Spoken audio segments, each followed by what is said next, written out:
Don't want to sing about the government's ploys. I just want to make a noise. Let me show you what it's all about. It's going to be ruckus. One big shout. This is the new song. Out with the old. This is the new way. New truth to be told.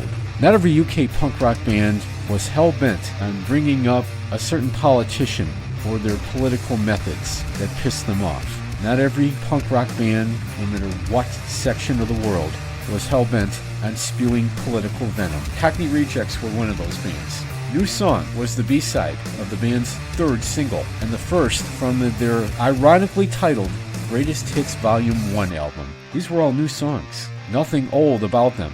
The band felt confident enough to call them greatest hits already, without looking at any progress of chart action or chart placings. New Song was the B-side of Bad Man. Released as a 45 on the EMI label 46 years ago this week, February 12, 1980. We've got plenty of new songs. We don't focus on the old, and we're not going to focus too much on the politically charged newer old songs. It's been a long time, so long as I can remember, that radio, that old traditional form of media that used to, not so much anymore, but used to help new original bands transmit their messages over the terrestrial airwaves. One radio station, WZRD at Northeastern University on Chicago's north side, is still doing that. The Cat 1055 used to do that not too long ago. We invited plenty of bands to play live. Not all of them were unplugged. I can remember Light Tribe, the industrial electronic band, who plugged in their instruments. They had Misty Oakley at the time, keyboardist of Carrying Torches. John Gaetano, bassist and lead singer of the Human Trials. We'll talk about their upcoming live radio broadcast on WZRD this coming Thursday, February 12th, with Heat Death, 88.3 WZRD The Wizard. The Human Trials and Heat Death are going to pull an all-nighter on this one. Big change in plans for tonight. I initially had hoped to have John Gaetano, the extraordinary virtuoso bassist and singer of Human Trials, but phone tags got crossed and he never got back to me. So Justin Schroeder of the barnstorming metal band Wofdozer is calling in just a few moments here. Chicagoland Metal Album of 2025 for their Volume 1 release, and Justin's going to be quite surprised when I tell him that. We did alert them, we did message them and everything after that did take place on Local Loft Year in Review last December, but apparently the band never found out. But you're going to find out about this. Wolfdozer and my buddies in Convoy, McAloo G, Mike Getz, Brian Corbin, John Daniel, and Will Hart. March 7th. Top Fuel Saloon in Braidwood. Freak's Place right off of Reed Road, right next to the famous Braidwood Inn, where a couple of scenes of planes, trains, and automobiles were shot. It's not always the same old story. Out with the old party of no. They keep finding new ways to torture and torment the Lunatics Fringe. Mr. Fringe gets a much-needed roadie helping hand in defeating the party of no, and it's mostly through a brand new comic book the Lunatics Fringe has just released. I've got details on that, and the musical soundtrack of it. Certainly the good old times of Wire and Berwyn were about to go out completely, thanks to the COVID pandemic. Wire would not be able to financially recover from COVID's grip. It gripped them and made them ill in the financial department more so than in the health department. Burned in Effigy made sure the last gig at Wire went out with a big blaze. Wire didn't burn down, but Burned in Effigy fired up a good time one last time, 6 years ago this week. Local Loft episode 417, it's in with the new and a smattering of old, encompassing the original Chicagoland metal, punk, alternative rock, and power pop scene through every episode of this podcast.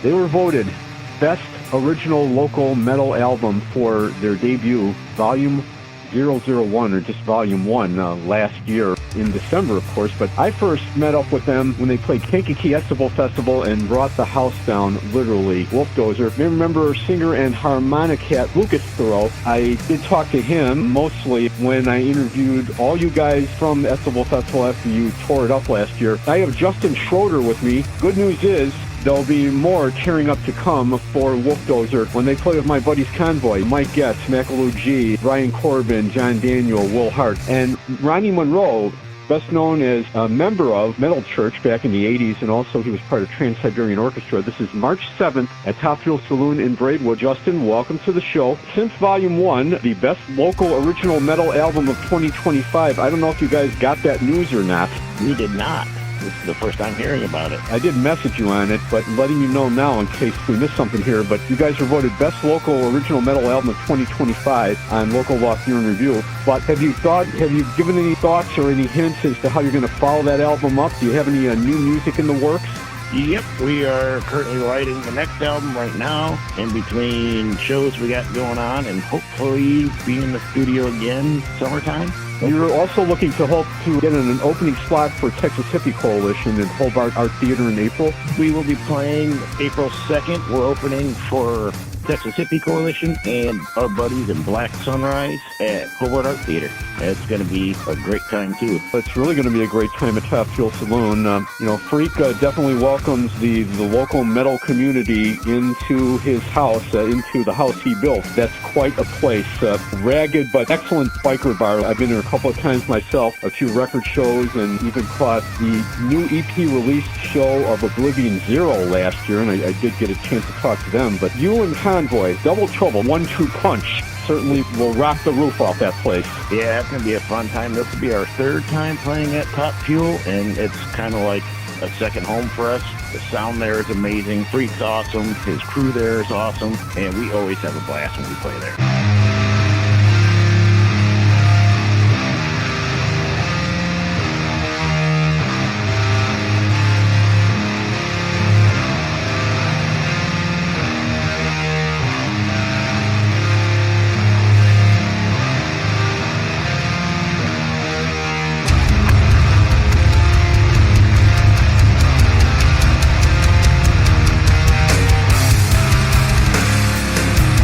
Life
think is like the standout element in Wolfdozer's music?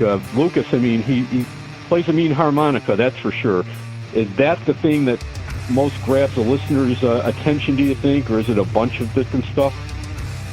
I think that's one of the main reasons, and just having kind of a different sound, having that with Lucas and the way he does his vocals, having like a little bit more of a southern sound, and with the groove metal added to it, I think that really catches everybody kind of off guard versus like the more death metal or growling that's more prominent, it seems to be like up here in recent years. Yeah, dubbed Southern Fried Metal, and it was dubbed that by Big John David Daly of Redneck Remedy. Well, he dubbed that to me back when I interviewed them on the Cat 105.5 in December of 2011. And those guys are still around. They made a triumphant comeback last year at the same Festival Festival. You guys made quite an impression last September. Southern Fried Metal is certainly, I think, a genre that needs to be taken more seriously, and you guys are some of the reason why it needs to be taken seriously. The groove metal, as you said before, it's really catchy, really chunky, and it's explosive, too. Everything from Lucas's harmonica to your guitar playing, I mean, it's just one nice, complete package. Oh, yes, and we very appreciate that. That's a great compliment from you, Tim.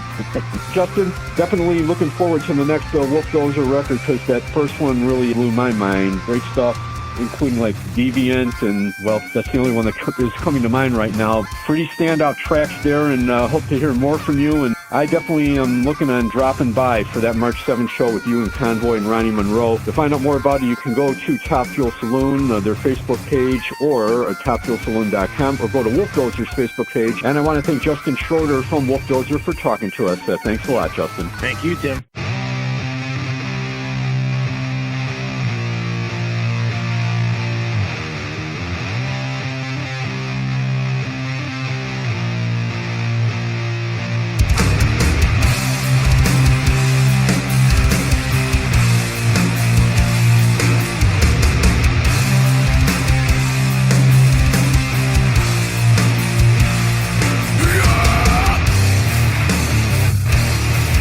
Yeah.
Are you the perfect?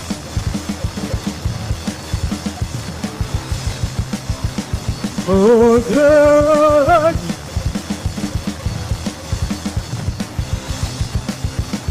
Are you willing to?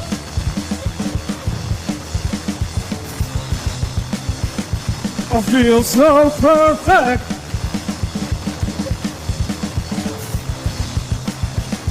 Oh, mine will perfect.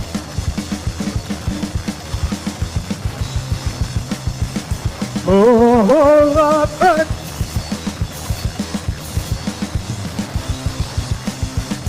Oh, you wish him dead.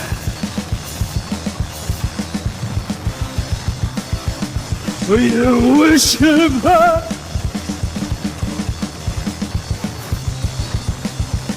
Oh, you wish him dead.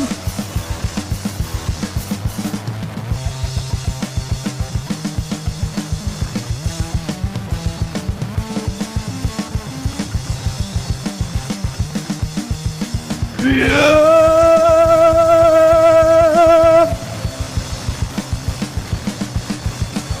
Yeah.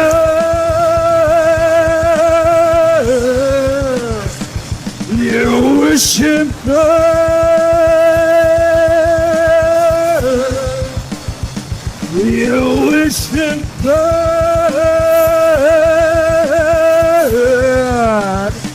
You wish him dead. Record. Hi, where are you, Jeff? How are y'all doing?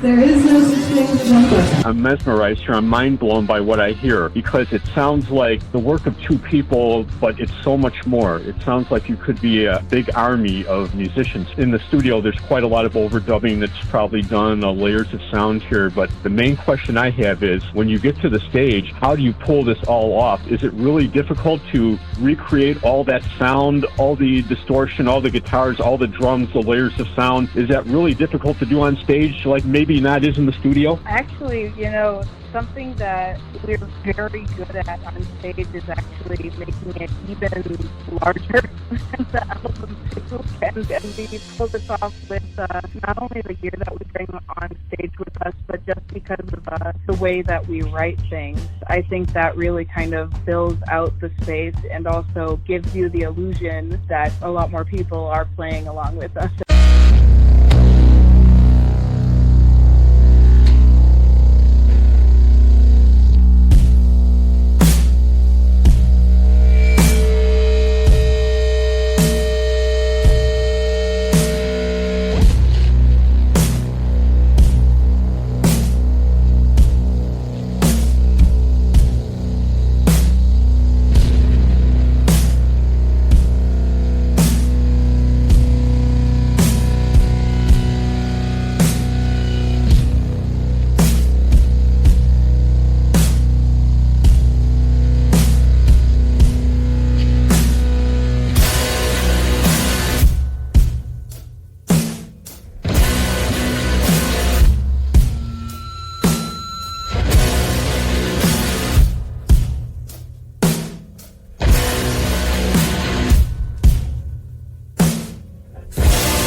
Before HD radio and streaming came along, radio was a pretty noisy medium. Even when you tuned it in clearly, not loosely, you could hear audible noise, some hiss in the background. That's just the nature of the analog signal. And it was all dependent upon what kind of antenna you had. Many of the strip antennas even, which were a little more advanced than your basic silver bar-shaped antenna, which would always break off. The metal was so cheap. You could hear that hiss. But in the crystal clear modern-day radio transmission, heat death will certainly generate a lot of noise. Try as you may to get a clear signal or to tune it in clearly, you won't be able to drown it out. Back in the 70s, when you first heard them, you were wondering how only 3 guys of ZZ Top could generate such a big noise.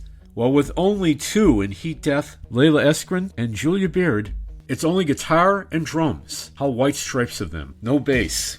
Well, I would imagine that Layla probably uses the bass notes off her guitar for the bass itself, like Jack White. Thursday night, 88.3 WZRD The Wizard from Northeastern University on Chicago's North Side. It'll be just like Human Trials and Heat Death at the BBC. Back when they were so free-form, they allowed bands to get away with whatever they wanted to musically on the Radio 1 airwaves. Those times are long gone. You can go to either one of their Facebook pages for more about it, and Heat Death is spelled H-E-E-T. Think about that gasoline-looking and smelling liquid substance that you put in your car's gas tank to prevent gasoline freeze-up. Yes, even nowadays with modern cars, you have to make sure your gas tank is filled above half. It scares me, who has a long drive to Kankakee for radio production and other things. The Party of No has been scaring the Lunatics Fringe for over 10 years. But now the origins of the story of how the Party of No came to say yes, let's infiltrate and put the Lunatics Fringe out of their misery, is now coming to fruition in a brand new cartoon posted on YouTube. They call it a rock and roll cartoon for the ADHD generations. But your attention is not going to stray too far from this rather illustrious tale of how the Lunatics Fringe first came to meet up with the Party of No. It was all a case of masquerade. He, claiming to be a big fan of Lunatics Fringe, first gets Cholo, their guitarist, drunk as a skunk, then tries to sell fake merchandise to bribe Mr. Fringe into helping fans get in the show. They would have a big surprise waiting for them. Fan-friendly this ain't. You can check out the cartoon. The YouTube link to it is on Lunatics Fringe Facebook page. Back when I talked to Mr. Fringe during Celebration last September at the Forge of Joliet, his breaking point with the Party of No had reached its peak. But at least he's so well aware of Party of No that he can expect the unexpected. What's also highlighted in the new cartoon is how the Lunatics Fringe was looking to stamp out every bad, even atrocious cover band out there who was doing their part to keep rock and roll alive, not through supporting original music. So whenever the Party of No shows up uninvited and unannounced at a Lunatics Fringe concert, Mr. Fringe can be like Heather O'Rourke, looking through the TV set of life and awaiting the alien beings. In the first Poltergeist, they're here. Lunatics Fringe on local Loft.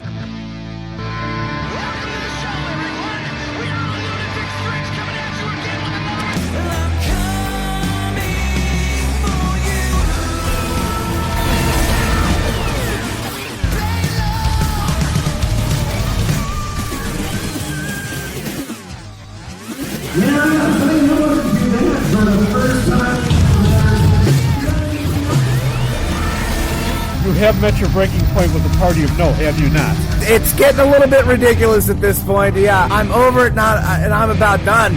I've literally thought about throwing in the towel a little bit here because it's just getting to be a little too much.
one comes arising across the cities of the plain. There's no swimming in the heavy water, no singing in the acid rain.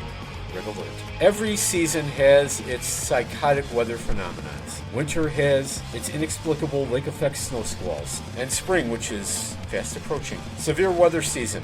Acid rain could be a big part of that. Beware. I first learned about acid rain in grammar school, just became scared shitless of walking outside and having one raindrop dissolve my skin. Nothing but skeleton bone and cartilage. Clear coat will make a prognostication of acid rain. You may feel it in your mind, if nowhere else. In a Valentine's Day gig, and not the most romantic song to impress your date with, if candy and flowers don't work. Saturday night, February 14th, Valentine's Day, at Reggie's with Coffin Cats. Go to reggieslive.com for more detail. Time for a little piercing punk rock, at least with a name like Thorns Like Us? That's what you'd expect. Wait a minute now. They appear in the Chicago punk rock Facebook page, but they're the farthest thing from punk. I'd really have to say melodic metal that Q-Rock will be all over in about a good 2-3 months' time if it hasn't already. It starts out with a nice little melodic Emerson, Lake and Palmer-like guitar figure, launches into a nice little pop metal jam. Certainly pop evilish and seetherish. You be the judge. Released this past Thursday, the debut single and music video from Thorns Like Us, Never Again on Local Loft.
Maybe I could tell you what it is that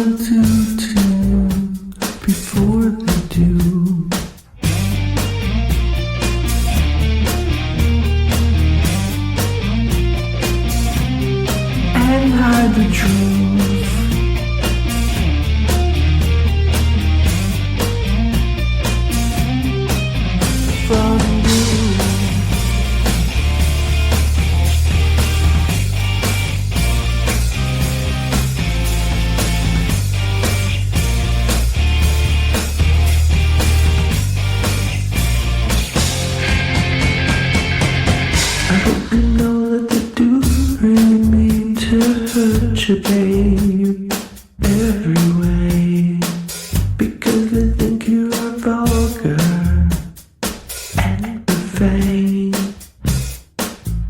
Yeah.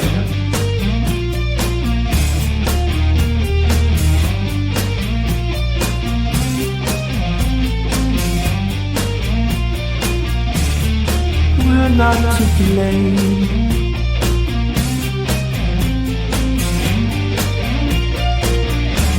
We're just not the same.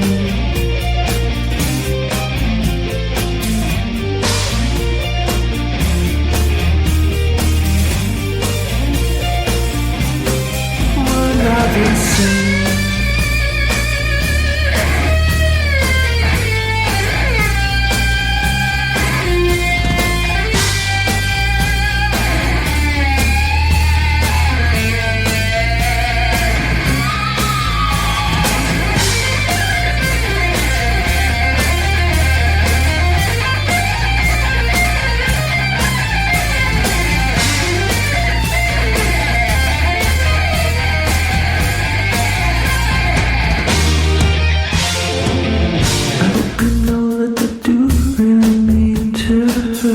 Pain every way.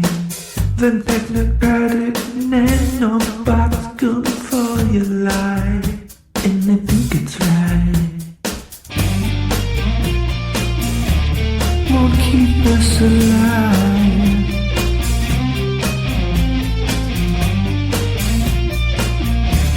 To death in the night.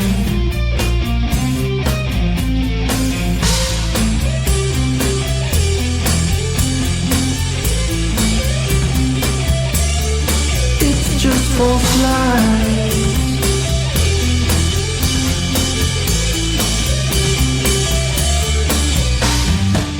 Keeping the shred dream alive and rockin', Kevin M. Buck. There's a couple of different shred masters out there. No doubt David Schenkel is one of the most prominent. But Kevin M. Buck has kept his dream alive, and a master shredder he has always been. He proved it by a couple of trips down to our Cat 1055 studio, including a very heartfelt, unplugged version of the Star Spangled Banner on the 4th of July back in 2013. I've had Kevin down in our Cat studio at least 4 times from 2010 through 2013. Kevin can teach you the art of shredding if you're good enough at it. He's given shred lessons, and to find out more you can go to his website kevinmbuck.com or his Facebook page. Depop is his latest single. Actually, it's latest as in almost 3 years old. And yes, that's Kevin singing there at the end. Rarely does he take a lead vocal on a song, but even when he does, he proves he can branch out. How about you? Is your band one who branches out?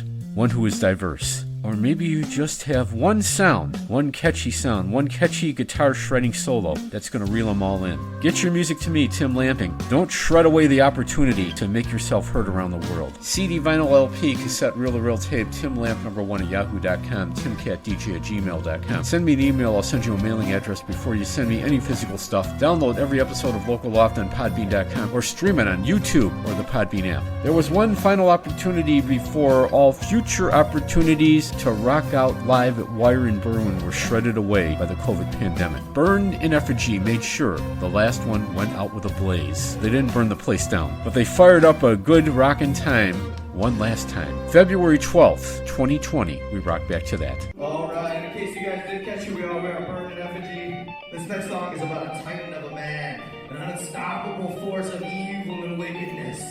This song's about the forgotten gods, the gods that no one prays to anymore. This is a song called Artorias.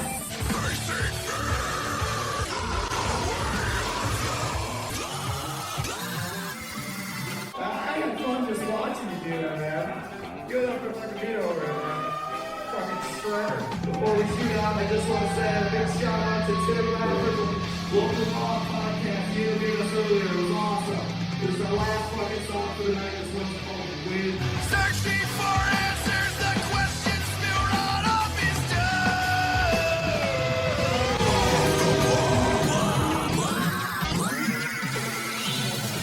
I wonder if you could see me if I were standing still. Subjective perception, the way of the mentally ill. That is from the band Burned in Effigy, and it is part of their Terrestrial EP. It is actually a song called Jupiter, and it's one of the only songs that has vocals so far for this mostly instrumental band, the instrumental metal band, who has some pretty accomplished shredders in it, I must say, because you hear quite a lot of shredding in a lot of their music. I was looking over a lot of their stuff, listening to it most recently, and who are they? Well, in front of me I have, including the newest member of the band, is it Smeddy? You got it, Smeddy. Mark Smedbrun, I believe, who is the singer, but you have Brad Dose and Vito Bellino on guitar. Eddie, is it Deck or Death? Deck. So it's not like December, like an abbreviation. He's the drummer. He's the drummer, and Matt Watkins is the bass. Now, guys, your terrestrial EP, that's been out for close to 3 years now, and it started off as mostly an instrumental kind of thing, but then you just added singers. You actually had a singer, Clinton Alves, do the vocals on Jupiter, and now Mark comes along and adds vocals. Well, how did you first meet up with him, and how did he fit into what is mostly an instrumental affair? Me and Mark go way back when I tried out for his band Remora back in the heyday. So when I was thinking of who we wanted on this project, his name came to mind first, and I asked him, and here we are. When you first were recording them, did you have any vocals in mind, any lyrics, or was it just instrumental to begin with? How did you work in the lyrics to a lot of these mostly instrumental songs? Well, I mean, Smeddy's writing the lyrics as we speak right now, but there was no real rhyme or reason to any way we go about writing it. We just kind of put some music together and played as a band, and we found Smeddy, and now we're making vocalists, and we're going to have a complete set lineup once his new album comes out. Whenever it comes out. Yeah. So you are working on new music. How is it going to be different from what we heard on the first EP? Oh, it's going to be much more evil. It's going to be better. Yeah, it's going to be better. More evil sounding. I think it's heavier. Yeah. For sure. It's heavier, a little bit more aggressive.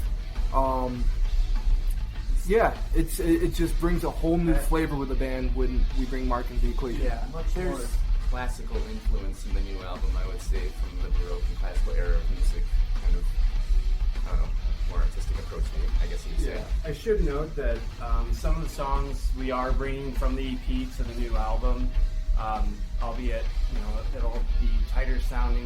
We've really worked on our dynamics and our cohesiveness through those 3 years, and I think that plus adding Smeddy on vocals to those is going to breathe new life into the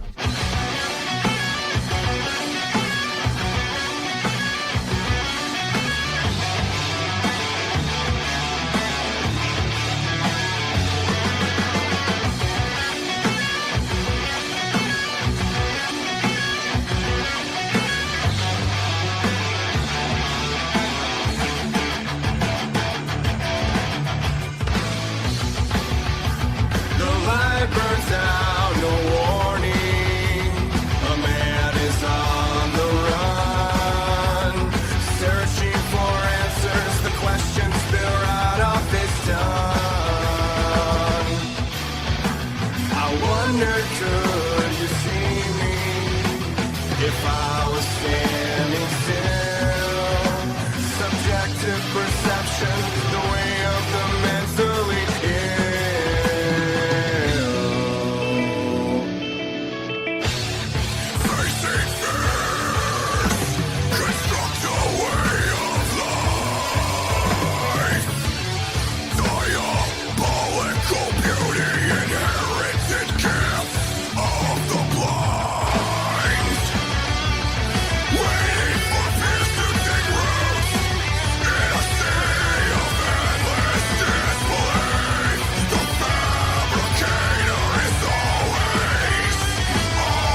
much different live on stage from what you did in the studio, do you think? I think now it is definitely parts of the same picture. We have a lot of harmony within our leads. We changed a few things too with the Hades track and the Nightfall track in specific. I mean, it's very subtle, but we just put a little change in there. That's going to be different. I mean, obviously not as big as live. Those are the only differences I can think of. Obviously, we have different songs. We're going to have vocals on the album. It's going to really define our sound. Yeah, definitely. You know, like having a singer on stage, you know, we got to, you know, have some fun on stage. We want to interact with the crowd, see what's going down, give you guys a show, you know, make your money worth when you guys come out. So definitely Smetty's vocals are standout here. Do you also think the guitar playing is, the shredding, I mean, some very complex shredding at that. Do you think that's also a standout element the crowd really picks up on? I definitely think so. We've been a band for over 3 years now, and as soon as we started playing this music, we definitely got a lot of compliments on, you know, the shreddiness, the leads, the melodic aspects. It's very different from a lot of the local bands. And when we started playing, we had the idea in mind that we have to really get the music out there that's extremely strong instrumentally, so we can find a very good vocalist like Smetty here. I'm not as good as everybody's been saying I am, man. I'm just another guy who was fortunate enough to come along this awesome band, dude. These guys are really incredible. The music that they put out is the number one reason why. Well, not to mention me and Eddie are, like, you know, really good friends. We go way back. But, you know, Eddie approached me about this, and I heard the music, and it was out of this world. So I had to jump on board when they gave me an opportunity. Practice makes perfect. They always say, you know, you can get a lot better with time. If you don't get a chance to check them out tonight at Wire, they are also, Burn in Effigy is also playing on April the 9th, the WC Social Club in West Chicago. And good luck on the new expansive, soon-to-be full-length record here, but already the terrestrial record. I mean, a lot of effort's gone into that. The vocals did come a lot later, but it's a nice blend between vocal and instrumental here stuff, guys. Awesome. Thanks for having us on your podcast, man. Yeah, awesome thank you for your time, and thanks for considering us. Yeah, definitely. Check out our stuff, guys. Go Sure check things. us out. The entire EP Terrestrial is available on Bandcamp. It's burnedineffigy.bandcamp.com/releases, and of course you can check them out on their Facebook page. Thanks a lot, guys. Thank you.